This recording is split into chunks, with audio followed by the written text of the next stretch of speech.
là, on est sur une plage qui est propre. Objectivement, il fait beau.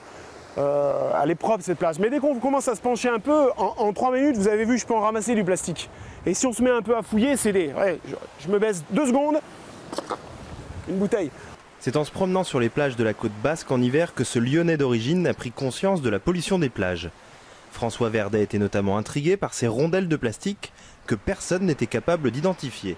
Patiemment, il remonte la chaîne pour connaître les fabricants de ces pièces en plastique appelées médiafiltrants. Il découvre qu'elles sont utilisées dans le traitement des eaux usées des stations d'épuration et rejetées accidentellement ou volontairement dans les cours d'eau.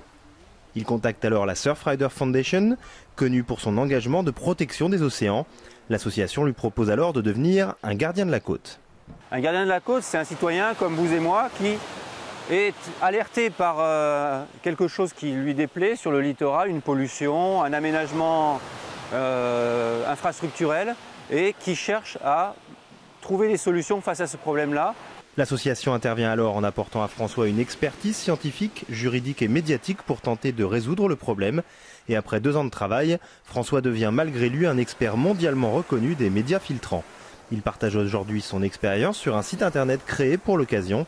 Mais François reste inquiet d'une autre forme de pollution des plages, dont les déchets, contrairement aux idées reçues, proviennent à 80% des villes. Il pense que la pollution, c'est une pollution du littoral. La pollution, en fait, elle vient des terres. C'est pour ça que chacun, au quotidien, dans sa ville, dans son village, doit faire attention à son comportement. C'est pas compliqué d'utiliser une poubelle plutôt que de jeter par la fenêtre d'une voiture ou jeter par terre pour éviter que ça se retrouve sur la plage. Et puis j'ai envie de dire passer des bonnes vacances.